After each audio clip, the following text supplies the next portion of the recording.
ही साधी गोष्ट आहे का? आपण सकाळी ठरवलेलं संध्याकाळी विसरून जातो. 52 वर्ष एका मार्गाने चालणं, आपल्या गुरुनं सांगितलेल्या मार्गावरती आपण चालत राहणं. दरवर्षी आपण 31 डिसेंबरला संकल्प करतो की नाही? आणि किती संकल्प तडीला नेतो पुढच्या वर्षापर्यंत. आमच्या एका मित्रानं संकल्प केलता, म्हटला या वर्षी मी संकल्प केलाय 80 वरून वजन 70 पर्यंत आणणार म्हटला.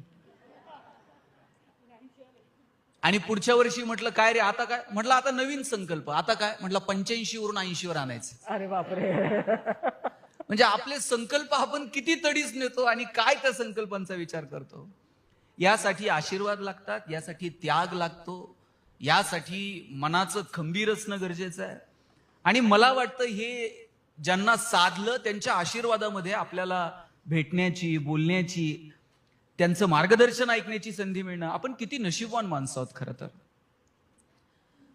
आपल्याकडे जे आहे त्याचा त्याग करणं, आपल्याकडे जे ज्ञान आहे ते समाजाला देणं.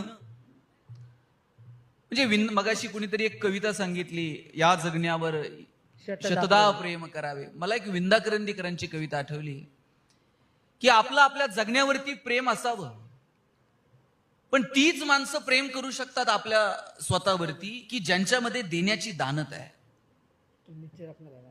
आपल्याला भगवंतानं 2 हात दिलेत. एक हात जर घेण्यासाठी दिला असेल ना, तर दुसरा हात देवाला काय अवघड आहे? त्यानं 2च का दिले? काहीतरी प्रयोजन असेल ना. असा गळ्यातनं एक दिला असता आणि म्हटलं असता भागून घे, जमलं नसतं का? आपण चालून घेतलंच असतं की, पण जाणीवपूर्वक 2 हात दिलेत. कारणच ते, एक हात जर तुम्हाला घेण्यासाठी आहे तर दुसरा देण्यासाठी आहे. विंदा करंदीकरांची किती सुंदर कविता आहे. देणाऱ्यानं देत जावं, घेणाऱ्यानं घेत जावं, आणि घेता घेता एक दिवस देणाऱ्याचे ते असे तोडून घ्यायचे देणाऱ्याचे. असं आहे का? तर त्याची जी देण्याची वृत्ती आहे ती आपण आत्मसात करावी. त्याच्यामध्ये जी देण्याची दानत आहे ती आपण आत्मसात करावी. इतका साधा, सरळ आणि सोपा अर्थ आहे. विंदा म्हणतात, देणाऱ्यानं देत जावं, घेणाऱ्यानं घेत जावं, घेता घेता एक दिवस देणाऱ्याचे हात घ्यावेत. हिरव्या पिवळ्या डोंगरांकडून हिरवी पिवळी शाल घ्यावी, सह्याद्रीच्या कड्याकडून छातीसाठी ढाल घ्यावी, वेड्या पिशा ढगांकडून वेडे पिसे आकार घ्यावेत, मातीमधल्या प्रश्नासाठी पृथ्वीकडून हुंकार घ्यावेत, उसळलेल्या दर्याकडून पिसळलेली आयाळ घ्यावी, आणि शांत वाहणाऱ्या भीमेकडून तुकोबाची माळ घ्यावी. देणाऱ्यानं देत जावं, घेणाऱ्यानं घेत जावं, आणि घेता घेता एक दिवस देणाऱ्याचे हात घ्यावे. भगवंतानं आपल्या समोर 2च ऑप्शन ठेवलेत. एक, तुमच्याकडे आहे ते ठेवून जा, किंवा मग तुकोबारायांसारखं वाटून जा. पण वरती घेऊन जायचा ऑप्शन आहे का सुनीलजी? आपल्याकडे जे आहे त्यातलं थोडं तरी वरती घेऊन जाण्याचा ऑप्शन आपल्याकडे आहे का? एक तर आहे तसं ठेवून जावं लागतंय, नाहीतर आहे ते लोकांमध्ये वाटून जावं लागतं. बरं, वाटून जायला फार मोठं मन लागतं, मग नाईलाजानं आपल्याला ठेवून जावं लागतं. आणि समजा देवानं आपल्यातलं थोडंफार वरती घेऊन जायची सुविधा ठेवली असती, आपण सोयीनं गेलो असतो का? जाता जाता ह्याचं नेता येतंय का, त्याचं नेता येतंय का? एखादं लय माग लागलं असतं तर म्हटलं असतं ये वर, घेऊन जा तुझं तुला परत. इतके हुशार आहोत आपण. आणि म्हणून आपल्याला सांगितलं की बाबांनो, एक तर ठेवून जा किंवा वाटून जा, घेऊन जाता येणार नाही. आणि माझा दावा आहे, या निसर्गाचा नियम आहे, तुम्ही 1 दाना पेरा, 1000 दाणे उगवतात. तुम्ही जेवढं या समाजाला द्याल ना, त्याच्या हजारो लाखो पटीनं हा निसर्ग तुम्हाला परत करत असतो. ते तुमचं 1 रुपयाचं सुद्धा उसनं ठेवत नाही. तुम्ही जे द्याल त्याच्या कितीतरी पटीनं निसर्ग तुम्हाला परत करतो. फक्त ती देण्याची दानत आपल्यात असली पाहिजे. मी असंच एका सभेत म्हटलं, आपल्याकडे आहे त्यातलं थोडं तरी इतरांना द्यावं, समाजाला द्यावं, सामाजिक कामात द्यावं. एक जण म्हटले, मग आम्ही कमवायचं आणि असलं इकडं वाटायचं का? म्हटलं बाबांनो, सगळं देऊ नका, पण ज्यांची बाग फुलून आली त्यांना 2 फुलं देता येतील, ज्यांचे सूर जुळून आले त्यांना 2 गाणी गाता येतील, ज्यांच्या दारात आभाळ भरून आलं त्यांना उंजळवर पाणी देता येईल, आणि ज्यांची उंची त्यांच्या कार्यकर्तृत्वानं आभाळाला टेकली त्यांनी अशाच मानावर करून बघू नका, माना मोडून जातील. थोडंसं खाली झुका, आणि जी माणसं मातीत मिसळतात त्यांना थोडं वरती उचलून घेता येईल का? मला वाटतं याच्यासाठी प्रयत्न व्हायला हवे. बरोबर. मग एक जण म्हटला, साहेब नेमकं द्यायचं किती? म्हटलं तुमचं तुम्ही ठरवा बाबा किती द्यायचं, पण थोडं तरी आपल्याला देता आलं पाहिजे. पण माणसं इतकी हुशार आहेत, ते व्याख्यान झालं निघाले आणि रस्त्यानं जातानाच त्यांना एक सोन्याचा हंडा सापडला. आता सोन्याचा हंडा सापडल्यावर म्हटले आत्ता ऐकलंय, आपल्यातलं थोडं तर द्यायला पाहिजे. म्हणले हे सगळं देवाच्या कृपेनं सापडलंय, फुकटचं आहे, यातलं थोडं तरी म्हटले चांगल्या कामाला खर्च करू, देवाला देऊ म्हटले. तर दुसरा म्हटला पण नेमकं किती द्यायचं यातलं? त्यांना काय टेन्शन घेऊ नको, हातात बांगडी असते ना, बांगडी एवढं वर्तुळ आखायचं म्हणलं जमिनीवरती, हे एकदम छोटं, आणि सापडलेलं सोनं आहे ना वर फेकायचं म्हटलं, आणि जेवढं त्या छोट्या वर्तुळात पडल तेवढं म्हणले देवाचं, आणि उरलेलं म्हणले आपलं. दुसरा म्हटला काय चॅप्टर आहेस, असलं छोटं वर्तुळ आखतात का? सगळं म्हणला भगवंताच्या कृपेनं सापडलंय, आणि छोटं वर्तुळ अजिबात छोटं नाही. म्हटलं मग अख्ख्या गावाला वर्तुळ आखायचं आणि मग सापडलेलं सोनं वर फेकायचं, आणि जेवढं त्या वर्तुळात पडन तेवढं आपलं.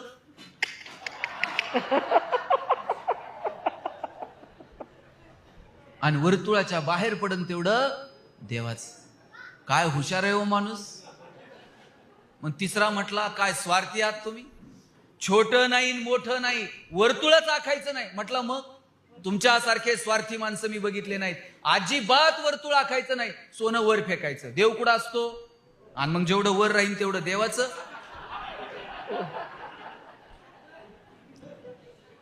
आणि मग आपण कितीही हुशारी दाखवली, 2 वर्ष आपल्याला घराच्या बाहेर तर पडता आलं का? खिडकीतनं लोक बघायची, ती जनावरं रस्त्यावर फिरतायत आणि आम्हाला का जाऊ देत नाहीत. निसर्गाच्या समोर आपण फार क्षुद्र आहोत, निसर्गाच्या समोर आपण खूप छोटे आहोत. निसर्गाकडून घेण्याचं कळतं, पण आपण निसर्गाला परत काही करतो का? 1000 फूट खाली जाऊन पाणी खोदून काढलं वरती व माणसानं पिण्यासाठी, पण निसर्गातून पाणी काढत असताना परत आम्ही निसर्गाचं काही देणं लागतो. रस्ते करत असताना आम्ही रस्त्याच्या कडेची सगळी झाडं तोडून टाकली, पण परत आम्ही निसर्गाचं काही देणं लागतो. 4 झाडं आयुष्यात लावली का? नाही. निसर्गाकडनं आम्ही घ्यायला शिकलो, निसर्गाला ज्या वेळेस देण्याची वेळ येते ना त्यावेळेस मात्र आम्ही मागे असतो. मला वाटतं हे देणं आम्हाला आत्मसात करता येईल का? ती देण्याची वृत्ती आमच्यामध्ये आम्हाला अंगीकारता येईल का? आमची आजी आम्हाला सांगायची, 1 तीळ 7 जणांनी खाल्ला होता म्हणे. आजी आजोबा गोष्टी सांगायचे, याच्यातनं आपोआप संस्कार होत गेला. आजी सांगायची 1 तीळ 7 जणांनी वाटून खाल्ला होता. आणि आई आता पोराला टिफिन देते, 4 सँडविचचे तुकडे टाकते आणि त्याला सांगते तुझे तू खा, उरले तर घरी घेऊन ये, वाटू नको वेंधळ्यासारखं. आता वाटणं हा जर वेंधळेपणा आहे तर तुकोबाराय वेंधळ्यांची शिरोमणी. आम्ही काय पेरायचं काय ठरवलंय? पोराबाळांच्या बाबतीमध्ये तुम्ही जो विचार पेरणार आहात ते उगवणार आहे. येणाऱ्या पिढीला काय विचार द्यायचा ते ठरवा, कोणता संस्कार द्यायचा ते ठरवा. येणाऱ्या पिढीसोबत प्रेमानं बोलावं. आम्हाला बोलायला सुद्धा वेळ उरलेला नाही, आम्ही इतके व्यस्त आहोत. व्हॉट्सअप फेसबुक वरती जगात असणाऱ्या लोकांशी संपर्क साधायला वेळ आहे, पण घरातल्या म्हाताऱ्या माणसांसोबत बोलायला आम्हाला वेळ उरला नाही. बरोबर. पोरग फोनवरती परदेशातल्या मित्राशी बोलत होतं, शेजारी वडील होते 90 वर्षांचे. वडील म्हटले राजा आता मला पण एक मोबाईल घेऊन दे, म्हणजे या रूम मधून त्या रूम मध्ये फोन करून किमान तुझ्याशी बोलता तरी येईल. फोन सोडून तुम्ही बोलूच शकत नाहीत. काय लागतं घरातल्या म्हाताऱ्या माणसांना मला सांगा. इथं जे तरुण आहेत ना कमी आहेत, पण तुम्हाला सांगतो घरातून बाहेर पडताना बापाच्या पायाला हात लावायला 10 सेकंद लागतात. बाप असं कौतुकानं पाठीवर थाप मारताय, पठ्ठ्या सुखात राहा. आईच्या पायावर फक्त डोकं ठेवून बघा हो, आई जीव ओवाळून टाकते. काय देऊन काय नाही असं होतं आईला. आई म्हणते माझं आयुष्य तुला लाभो, सुखात राहा. पण या नात्या गोत्यांना सुद्धा जपायला वेळ नाही. इथं ज्ञानोबा समाधीला जायला निघाले, निवृत्ती महाराज रडायला लागले हो. आणि नामदेवरायांनी विचारलं निवृत्ती दादा रडता का? आकाशात कितीतरी तारे येतात आणि निखळतात, आकाशाला काय त्याचं दुःख? निवृत्ती महाराज पुढे आले आणि म्हटले नामदेवराया, ज्ञानाची आणि माझी भेट कालही आहे, आजही आहे, उद्याही होईल. पण भाऊ म्हणून हे सगुण रूप परत बघायला मिळायचं नाही, म्हणून डोळ्यात पाणी आलं. आणि आम्ही 10-10 वर्ष भावाशी बोलत नाहीत. फ्लॅटच्या एका खोलीतून आमची भांडणं, बांधावरून आमची भांडणं, त्या बांधावर कुसळ पिकत नाही, कोर्टात 10 वर्ष घालवतंय. या दोघांच्या भांडणात वकील 2 एकर विकत घेते. बोराताई गेल्या का? नाहीतर मी चुकून काहीतरी बोलायचं. सांगायचं तात्पर्य इतकं आहे की आम्ही कुठल्या आविर्भावात आहोत. कुणीतरी मोठ्या मनानं माफ करून टाकावं, कुणीतरी माफी मागून मोकळं व्हावं. किती साधं आहे हो जगणं.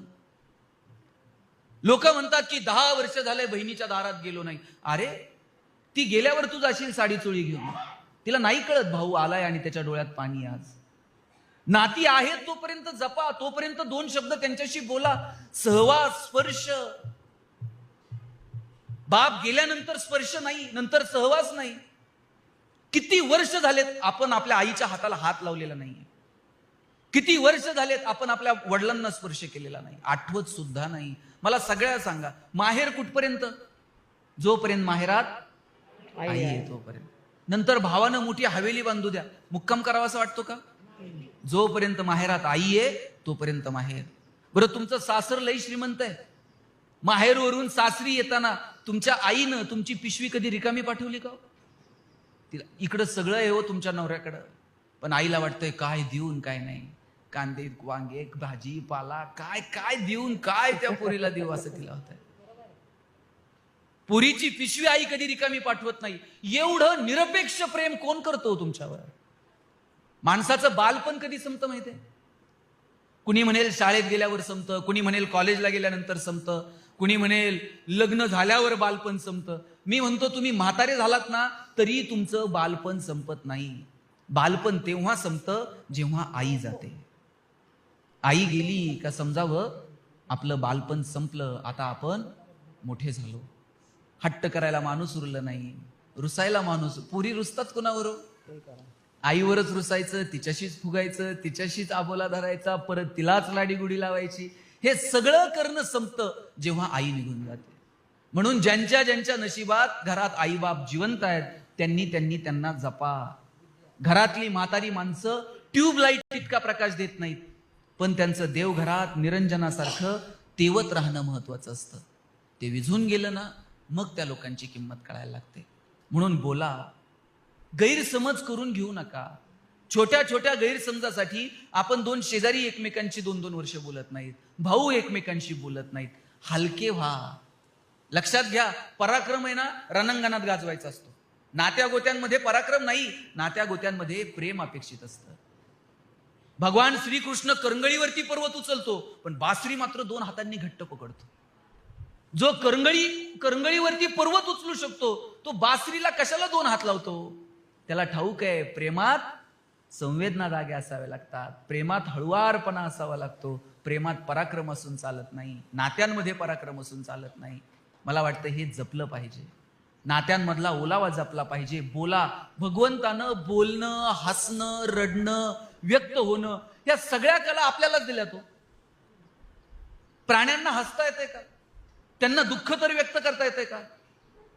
त्यांना दुःख व्यक्त करता येत नाही, त्यांना आनंद व्यक्त करता येत नाही, त्यांना हसता येत नाही. भगवंतानं आपल्यावर किती उपकार आहेत. ज्या दिवशी आपण माणूस म्हणून जन्माला आलो ना त्याच दिवशी भगवंताचे आपल्यावरती कितीतरी उपकार झालेत की देवा तू आम्हाला माणूस म्हणून जन्माला घातलंस रे. आम्हाला बोलता येतं, हसता येतं. हसता फक्त माणसाला येतं, हसायला शिका. आनंद व्यक्त करायला शिका, आपल्या भावना व्यक्त करायला शिका. आणि ही व्यक्त करण्याची कला भगवंतानं फक्त आणि फक्त माणसाला दिली आहे. काही माणसं हसतच नाहीत. आल्यापासून मी 2-3 बघतोय हसलेच नाही. ते हसावं वाटलं तर शेजारच्याकडे बघणार, तू का नाही हसत, मग मी का हसू? बरं हसायला काय पैसे द्यावे लागतात का? आणि बरं आता कुणी इथले खेड्यापाड्यातले असतील, मला सांगा, शिनकूर करायला गोठ्यात गेलाय आणि एखाद्या म्हशीनं छान स्माईल दिली, असं झालंय कधी? म्हैस म्हणते का प्लीज वेलकम इन गोठा विथ स्माईल? फक्त माणसांना हसता येतो, जनावरांना नाही हसता येत. साहेब तुम्ही गाढवाला कधी हसताना बघितलंय? आणि ज्या दिवशी गाढव हसायला सुरुवात करल त्या दिवशी समजायचं गाढवाचा प्रवास मानवत्वाकडे सुरू झाला. आणि ज्या दिवशी माणूस हसायचं बंद करेल ना, त्या दिवशी समजायचं माणसाचा प्रवास तुमचं तुम्ही ठरवा काय. फक्त माणसाला हसता येतो. आपण काही माणसं आहेत ना महाराज, जाणीवपूर्वक गंभीर राहतात, ठरवून गंभीर राहतात. मी एक जणाला विचारलं हसत का नाही, म्हणला हसायचे खूप तोटेत. म्हणलं काय तोटेत, म्हणलं आपण हसत हसत घरी गेलं का कामावरून, बायको लगेच लाडात येते म्हणे, साडी घ्या म्हणते मला. हसलं का खर्च वाढतोय. हसत हसत घरी गेलं, पोरग लगेच खिशात हात घालते, 50 रुपये द्या म्हणते. हसत हसत घरी गेलं, ड्रायव्हर लगेच म्हणताय साहेब पगार वाढवा ना. त्याच्यापेक्षा हसायचंच नाही म्हणला. म्हणलं तू असाच रडत राहा, तू गेल्यावर लोक हसतील. काय जगतो आपण. अरे भगवंताच्या कृपेनं 2 रुपये तुमच्याकडे आहेत ना, खर्च करा. नंतर तुम्ही गेल्यानंतर, श्वास थांबल्यानंतर 1 रुपया तर खर्च करता येते का. आणि तुम्ही पुढच्या 7 पिढ्यांसाठी कमवून ठेवा. लायक असलं तर ते कमवतोय की त्याच्या ताकदीवर. अहो नालायक असलं तर ते 2 दिवसात उडवतंय. तुम्ही किती कमवून ठेवा. मनगटामध्ये कमवण्याची लायकी निर्माण करा. त्यांना चांगलं शिक्षण द्या, त्यांना चांगलं आरोग्य द्या, उत्तम संस्कार द्या आणि गरजेपुरते पैसे द्या. पण 7 पिढ्यांचं मीच बघल. अरे काय तुझं जगणंच राहून गेलं या सगळ्याच्या नादामध्ये. आपल्या आपल्या जगण्याच्या जागा शोधा, आपल्या आपल्या आनंदाच्या जागा शोधा. छोट्या छोट्या गोष्टींमधला आनंद घ्यायला शिका, पण मस्त जगा. लोकांचा प्रॉब्लेम काय माहितीये का, मी एक सुख नावाचं पुस्तक लिहिलं FY ला असतानाच. त्यात मी एक गोष्ट अशी नमूद केली. मी तुम्हाला सगळ्यांना प्रश्न विचारतो, आपल्याला आनंदी राहायचंय का आपण आनंदी आहोत हे लोकांना दाखवायचंय. खरं खरं सांग. आणि ज्याला आनंदी राहायचंय ना ते खूप सोपं आहे हो. पण अडचण इथे आपल्याला आनंदी राहायचं नाहीये, आपण आनंदी आहोत हे लोकांना दाखवायचं. हे 2 लाख रुपये खर्च करून परदेशात फिरायला जाते, ते काहीच बघत नाही तिथलं. ते फोटो काढते आणि स्टेटसला टाकते. बरं सुविधा आहे तुम्ही टाका, अडचण नाही. पण त्याला त्याच्यापेक्षा जास्त दुःख कधी होते माहितीये, ज्याच्यासाठी स्टेटस टाकलंय त्यानं जर बघितलं नाही ना 24 तासात, मग इतकं दुःख होतंय. सगळ्या ट्रिपचे पैसे वाया गेले म्हणते. त्याची इच्छा असते शेजारच्याला कळावं आम्ही 2 लाख रुपये घालून परदेशात फिरायला गेलोय. आम्हाला आनंदी राहायचं नाहीये, आम्ही आहोत हे लोकांना दाखवायचंय. ज्ञानोबा माऊली सांगतात, किंबहुना सोये जीव आत्मयाचे लाहे, तेथ जे होय तया नाम सुख. माऊलींनी सांगितलं सुख ही अंतर्मनाची कॅरेक्टरिस्टिक आहे. आनंद हे आपल्या आपल्या मनाचं वैशिष्ट्य आहे. ते बाह्य गोष्टींवरती अवलंबून नाहीये खरं तर. पण आपल्याला असं वाटतं की ते बाह्य गोष्टींवरती अवलंबून आहे. आपला आनंद, आपलं दुःख आपल्या आपल्या मनाचं वैशिष्ट्य आहे. पण काय झालं माहितीये, आपण ते इतरांच्या क्रियेप्रतिक्रियेवरती अवलंबून ठेवलं. मला सांगा ताई, समजा तुमचे 100 रुपये हरवले. हरू नयेत, पण किती वाईट वाटतं. 2 दिवस आपल्याला करमत नाही. आपण 10 मैत्रिणींना गोळा करतो, त्यांना परत चहा पाणी करतो आणि परत त्यांना सांगतो बाई परवा बाजारात गेलते, 100 रुपये पडले आणि कुठं पडले तर काय कोणाच ठाऊक. बरं एवढं म्हणून थांबत नाही, परत पुढं म्हणणार ज्याला सापडले असतील त्याला पचायचेच नाहीत. किती दुःख आहे हो हे. बरं हे दुःख फार काळ नाही हा. त्यातल्या फक्त एखाद्या मैत्रिणीनं सांगायला पाहिजे बाई तुझे 100 पडले, परवा माझे 500 पडले. हिला इतकं बरं वाटतंय. म्हणजे दुःख सुद्धा आहे ना सार्वजनिक असलं पाहिजे आणि आनंद हा वैयक्तिक असला पाहिजे. किती स्वार्थी मन आहे आपलं. लाईट गेली समजा, काय करता बरं तुम्ही पहिल्यांदा? काडेपेटी हे नंतर बघता मेणबत्ती. पहिल्यांदा बघतोय शेजारच्याची आहे का,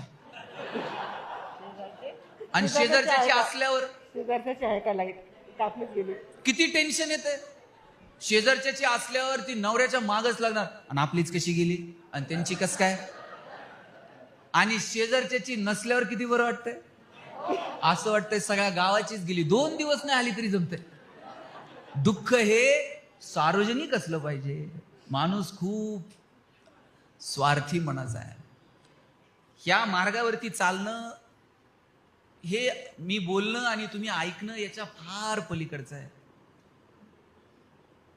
म्हणजे हे मी शब्दातही व्यक्त करू शकत नाही या त्यागाला. आपलं अडचण अशी आहे की आपल्याकडे जे आहे ना त्याचं आपल्याला विशेष समाधान नाहीये, पण आपल्याकडे जे नाही त्याचं मात्र प्रचंड दुःख आहे. भगवंतानं किती भरभरून दिलंय हो. जग बघायला डोळे दिले, रोज आभार मानले पाहिजेत देवाचे. रात्री झोपताना आजचा दिवस दाखवला बाबा, आभारी आहे तुझा. आणि सकाळी डोळे उघडले ना आभार मानले पाहिजेत. कोण येतं डोळे उघडायला? 50 वेळा बेल दाबली तर लवकर पोरगदार उघडत नाही. रात्री झाकलेले डोळे सकाळी उघडतो कोण? ज्यानं डोळे उघडले त्याचे आभार माना. देवा तुझ्या कृपेनं हे जग परत बघायला मिळालं, आभारी आहे. कृतज्ञता.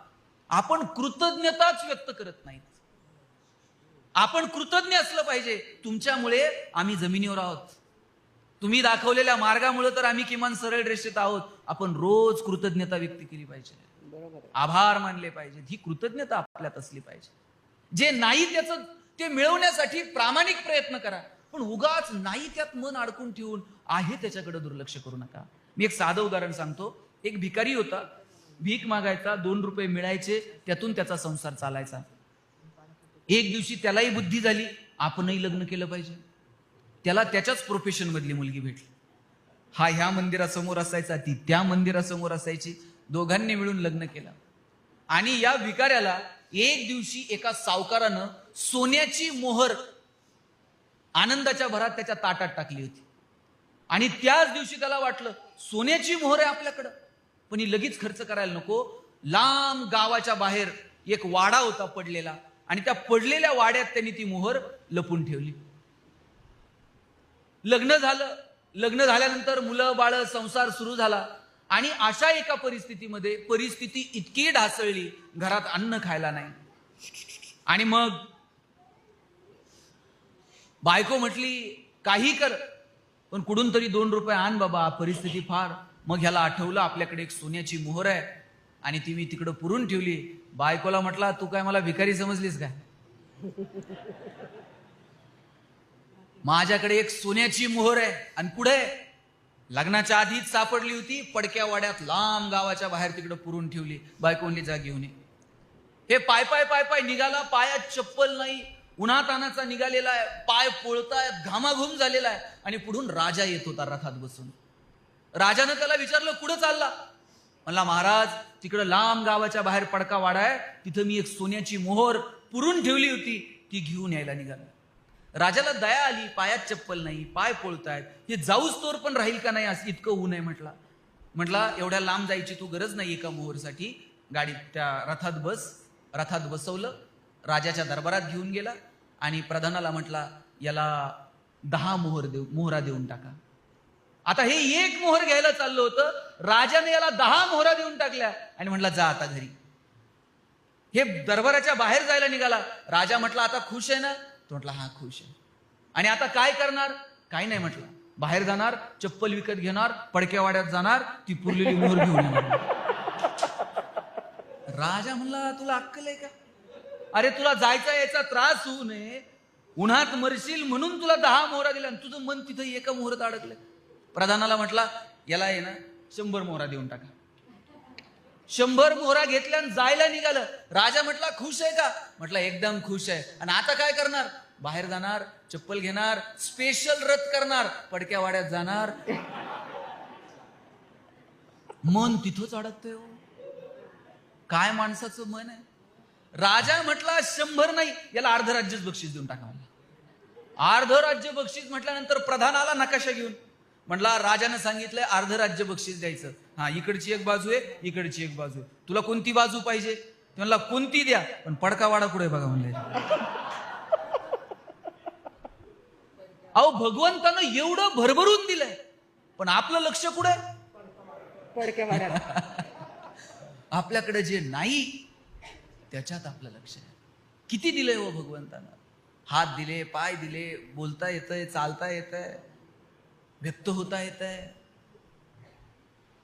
मला वाटतं याच्यासाठी आपण कृतज्ञता व्यक्त केली पाहिजे. बोलत राहा एकमेकांच्या. आणि ज्या वेळेस आपल्याला गरजवंतांच्या हाका आपल्या कानावर येतात ना, त्यावेळेस आपण स्वतःला नशीबवान समजलं पाहिजे साहेब. भगवंतामध्ये ताकद आहे कुणाचीही गरज भागवण्याची, पण त्या गरजवंताची हाक तुमच्या कानावर आली, देवाला वाटलं माझी गरज नाही, याची पात्रता आहे, हे देऊन टाकते. आपण नशीब मानलं पाहिजे की गरजवंतांच्या हाका आमच्या कानावर आल्या. आम्ही कोणाच्या तरी, मी माझ्या वडिलांना विचारलं होतं की जगणं कशानं सुंदर होतं, कोणत्या ब्युटी पार्लरमध्ये कोणती थेरपी आहे, कोणत्या मेडिकल स्टोअरमध्ये काय 2-4 टॅबलेट्स आहेत की जे जगणं सुंदर करून टाकेल. वडील म्हणले मला असलं काय माहित नाही, जगणं सुंदर करण्याचा एक फॉर्म्युला तुला सांगतो. म्हटलं काय? आजपर्यंत तुला ज्या ज्या लोकांनी मदत केली ना, त्या लोकांची एक यादी कर म्हटलं. 100-150 लोकांची यादी केली आणि वडिलांच्या समोर ठेवली. म्हटलं आजपर्यंत या लोकांनी मला मदत केली. त्यांनी पाठीवर थाप मारली, म्हटले नशिबवान आहेस, मदत केलेली माणसं तुला अजून आठवत आहेत. आता दुसरी यादी कर की ज्या लोकांना तू मदत केली. आणि मी ती यादी करायला घेतली, आठवून आठवून मला माणसं आठवत नव्हती. 5-6 लोकांपेक्षा जास्त यादी मी करू शकलो नाही. वडील म्हटले तुला साधं गणित सांगतो, ज्या दिवशी तुझी दुसरी यादी पहिल्या यादीपेक्षा मोठी होईल ना, जगणं सुंदर होऊन जाईल. वेगळं काय लागतं, याच्यापेक्षा वेगळं काय लागतं? आपण किती लोकांचं जगणं सुंदर करू शकलो. आणि जगणं सुंदर करायला, द्यायला तुमच्याकडं खूप काही असावं लागतं असं नाही. कुवत नाही लागत, दानत लागते साहेब. अनेकांची कुवत आहे पण दानत नाही, अनेकांची कुवत नाही पण दानत आहे. सर्वस्व अर्पण करायला तयार. गाडी पंक्चर झाली एकदा म्हणून बसमध्ये बसलो आणि बसनं निघालो होतो, गर्दी होती बसमध्ये. बसमधून एक सीट पुढची रिकामी झाली आणि मी गर्दीतनं पुढं पुढं निघालो. म्हटलं ती सीट आपल्याला मिळावी आणि आपण तिच्यावर जाऊन बसावं. त्या सीटच्या शेजारी एक माणूस उभा होता. तो माझ्या अगोदर सहज त्या सीटवर बसू शकला असता, पण माझी धडपड पाहून ते मला म्हटलं या बसा म्हटला. त्यानं मला बसायला जागा दिली, मी त्याला धन्यवाद म्हटलं. नंतर पलीकडची